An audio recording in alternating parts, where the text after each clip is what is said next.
अस्सलाम वालेकुम, मैं हूं आयशा रहमान और आप देख रहे हैं मेरे यूट्यूब चैनल द कैप्चरिंग। कल एक सुप्रीम कोर्ट में माहौल काफ़ी गर्म था, चीज़ें सामने आई। काजी फ़ाइज़ ईसा साहब, जस्टिस काजी फ़ाइज़ ईसा साहब बेंच से उठ के चले गए और एक उनका और हमारे चीफ़ जस्टिस ऑफ पाकिस्तान जो मौजूदा हैं उनमें एक मुकालमा हुआ। मज़ीद एक आर्ग्यूमेंट्स एक्सचेंज हुए, चीज़ें बातें हुई। जो लतीफ़ खोसर साहब थे, एतज़ाज़ एहसन साहब वहाँ मौजूद थे और मुख्तलिफ जो 9 रुकनी बेंच था उनके दरमियान। उससे पहले मैं ये सारी डिटेल्स तो मैं आपको बताती हूँ, उससे पहले मैं आपको बताती चलूँ तो परसों ही हमारे सदर आरिफ अलवी साहब ने अगले चीफ़ जस्टिस ऑफ पाकिस्तान के नोट जो उनको बनाया जाएगा उनकी एक जो नोटिस है उस पर साइन कर दिए उन्होंने। और ये पहली बार हुआ है कि किसी चीफ़ जस्टिस को 3 से 4 महीने पहले इलेक्ट कर लिया गया है कि ये अगला चीफ़ जस्टिस ऑफ पाकिस्तान होगा। मौजूदा chief justice of Pakistan justice Umar Ata Bandial साहब हैं और जो अगले चीफ़ जस्टिस होंगे, चीफ़ जस्टिस ऑफ पाकिस्तान होंगे, ये एक बड़ा अहम ओहदा होता है इंसाफ के हवाले से। अगला जो चीफ़ जस्टिस होगा वो जस्टिस काजी फ़ाइज़ ईसा साहब होंगे। और ये मैं आपको बताती चलूँ वाकई पहली बार हुआ है, आज से पहले कभी नहीं हुआ कि इतने महीने पहले किसी शख्स को पहले से बता दिया जाए, अनाउंस कर दिया जाए कि अगला चीफ़ जस्टिस ये होगा।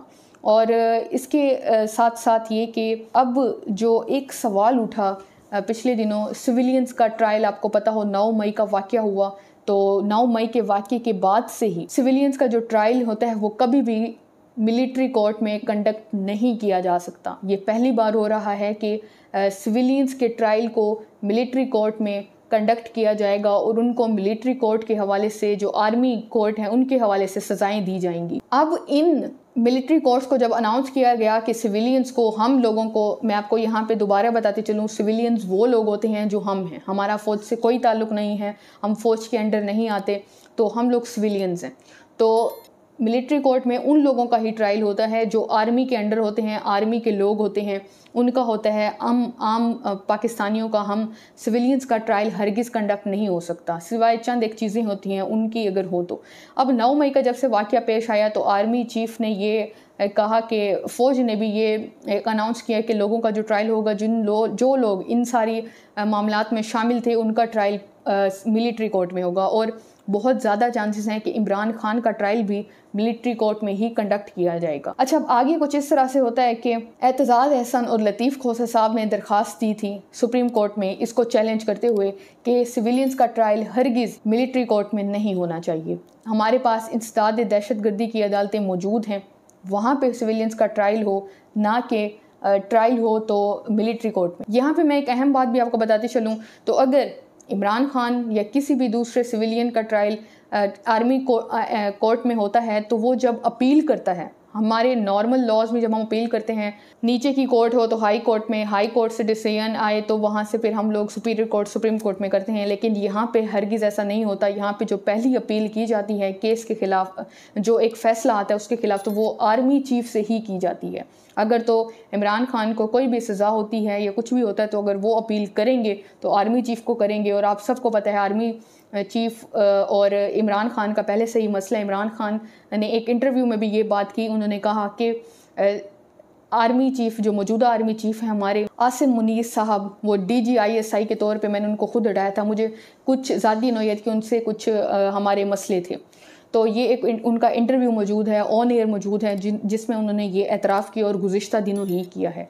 अब आती हूँ मैं जो क्या असल प्रोसीडिंग्स हुआ कुछ इस तरह से कि एतज़ाज़ एहसन और लतीफ़ खोसर साहब ने कहा कि ये सिविलियंस का ट्रायल हरगिज़ मिलिट्री कोर्ट में ना हो। जजेस ने इस पे बेंच बनाया, सुप्रीम कोर्ट ने इसको कह दिया कि ठीक है हम इस पर समाअत करेंगे, 9 रुकनी बेंच बना। और यहाँ पे जस्टिस काजी फ़ाइज़ ईसा साहब कहते हैं कि रात को उन्होंने कहा कि मैंने कॉज लिस्ट देखी। कॉज लिस्ट वो लिस्ट होती है कि उसमें जजेस का नाम होता है और वो बताते हैं कि कल को आपने या आने वाले दिनों में आपने इन केसेस को सुनना है। वो कहते हैं रात को ही मैंने देखा कॉज लिस्ट में मेरा नाम है जिसमें मैंने कल को ये केस जो है वो सुनना है। मैं तो पहले ये हैरान हुआ कि मुझे बताया ही नहीं गया और एक यकदम से बताया गया कि आपने कल को ये जो एक केस है उसकी समाअत होनी है। उसके साथ साथ ये कि जैसे ही ये समाअत शुरू होती है, इसमें पहले तो हमारे चीफ़ जस्टिस ने एतराज़ उठाए, उसके साथ साथ काजी फ़ाइज़ ईसा साहब ने उठाए।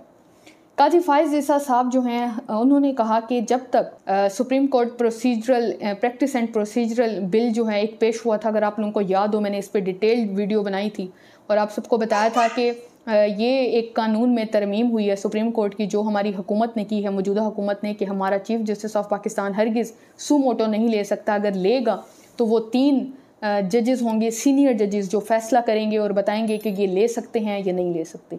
उन्होंने कहा कि जब तक उसका फैसला नहीं हो जाता तब तक इस केस की मैं समाअत में शामिल नहीं होऊंगा, और वो उठ के चले गए। उन्होंने मुकालमा भी किया, कुछ बातें भी की। अब इनके साथ साथ एक और जस्टिस भी हैं, वो भी इनके साथ उठ के चले गए और फिर ये 9 रुकनी बेंच से 7 रुकनी बेंच बन गया। अब इसमें जस्टिस उमर अता बंदियाल की मैं आपको यहाँ पे बताती चलूँ तो वर्ड टू वर्ड मैं आपको बताऊँगी जो मुकालमे हुए आपस में इनके, वो मैं खुद से नहीं बता सकती कुछ चीज़ें।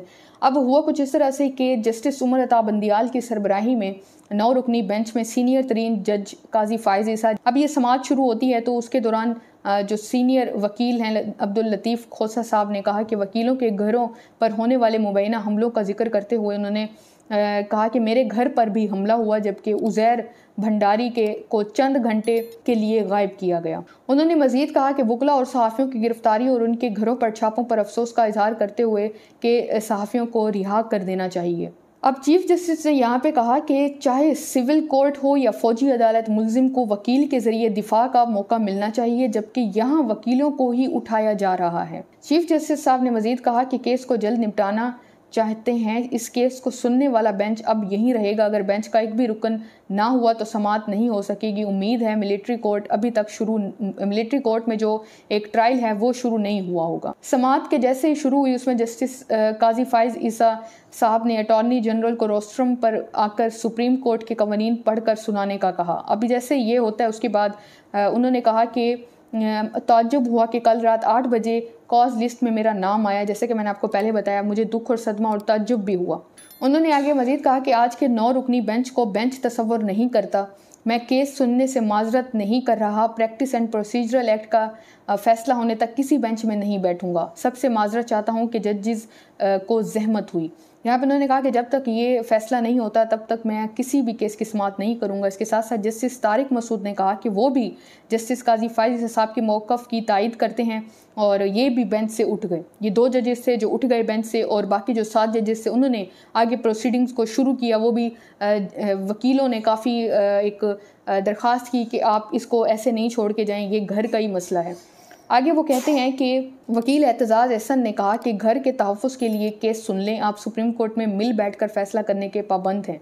जिस पर चीफ जस्टिस ने रिमार्क्स दिए कि इन दरख्वास्तों का कोई और हल निकालते हैं।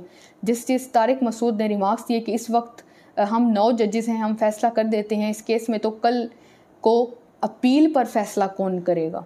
मतलब अगर अपील आती है, एक मुत्तफ़िका फ़ैसला 9 जजेस की तरफ से आ जाता है, तो कल को अगर अपील होगी तो उस पर फैसला कौन देगा? क्योंकि 9 जजेस ऑलरेडी फैसला दे चुके होंगे। अब जस्टिस काजी फाइज ईसा ने मजीद एतजाज़ एहसन से मुकालमा करते हुए कहा कि इनकी बहुत कदर करते हैं। ये नहीं हो सकता कि मैं अपने हल्फ की खिलाफ वर्जी कर दूँ। ये किसी का घर नहीं है, सुप्रीम कोर्ट है। मजीद चीफ जस्टिस ने रिमार्क्स दिए कि हमने भी ये बेंच अपने आइन के तहत और हल्फ के मुताबिक बनाया है। बाद इसके बाद बेंच जो है वो उठ कर चला गया। 7 रुकनी बेंच का जो समाअत थी उसका दोबारा आगाज़ हुआ। अब एतजाज़ एहसन के वकील लतीफ़ खोसा ने दलाइल का आगाज़ किया तो चीफ जस्टिस ने उनसे सवाल किया कि क्या सिविलियंस का ट्रायल फ़ौजी अदालतों में चल रहा है। लतीफ़ खोसा ने जवाब दिया कि इनका ट्रायल फ़ौजी अदालतों में शुरू हो चुका है। कौमी सलामती इजलास के एलामे में कहा गया 9 मई वाक़यात के नाकाबिल तरदीद शवाहिद मौजूद हैं। इन्होंने कोर कमांडर इजलास का एलामिया अदालत में पढ़कर सुनाया। मतलब कि जो एक नाकाबिल तरदीद शवाहिद मौजूद हैं, इसका मतलब ये है कि कोई भी उनको सज़ा से नहीं बचा सकता। कोई शक नहीं है कि जो शवाहिद हमारे पास मौजूद हैं। लतीफ़ खोसा ने कहा कि सिविलियंस का ट्रायल कर्नल या ब्रिगेडियर करेगा। जस्टिस मुज़ाहिर नकवी ने कहा कि जो मुकदमात बनाए गए उनको सुनने का इख्तियार तो इंसदाद दहशतगर्दी अदालत को पहले ही से हासिल है। जिस पर लतीफ़ खोसा ने कहा कि उनका भी यही मौक़िफ़ है कि ये केसेस फ़ौजी अदालतों की बजाय इंसदाद दहशतगर्दी अदालत में चलाए जाएँ। अब यहाँ पर जस्टिस आयशा मलिक ने सवाल उठाते हुए कहा कि क्या मिलिट्री कोर्ट से मुतल्लिक कानून चैलेंज हो सकता है। इन्होंने मज़ीद कहा कि उन्हें आर्मी एक्ट और मिलिट्री कोर्ट्स के रूल्स बताएं क्योंकि उनके पास कोई किताब नहीं है। अब एंड पे मैं आपको बताती चलूँ, ये समाअत तो चलती रही और आगे भी इस पे फैसला आएगा और इस फैसले के बाद मुख्तलिफ सवाल भी उठेंगे, वो मैं आपको मज़ीद आगे डिटेल में वीडियो अगली बना के बताऊंगी। ये वीडियो थोड़ी लंबी हो जाएगी। एंड पे बस इतना कि ह्यूमन राइट्स वॉच के मुताबिक पाकिस्तान आर्मी एक्ट और ऑफिशियल सेक्रेटरीट एक्ट के तहत आम शहरियों के खिलाफ फ़ौजी अदालतों में मुकदमा चलाए जा सकते हैं, लेकिन इसके लिए मखसूस सूरत हाल की भी वजाहत की गई, जिनमें बगावत, जासूसी और हसास मकामात की तस्वीर बनाना शामिल है। तो ये थी अब तक की अपडेट्स। इसमें मज़ीद इस तरह की अपडेट्स से बाखबर रहने के लिए चैनल को सब्सक्राइब करें। अपना फीडबैक कमेंट सेक्शन में लाजमी दिया करें। अपना ख्याल रखें, हमारे मुल्क के लिए दुआ करें। अल्लाह हाफ़िज़।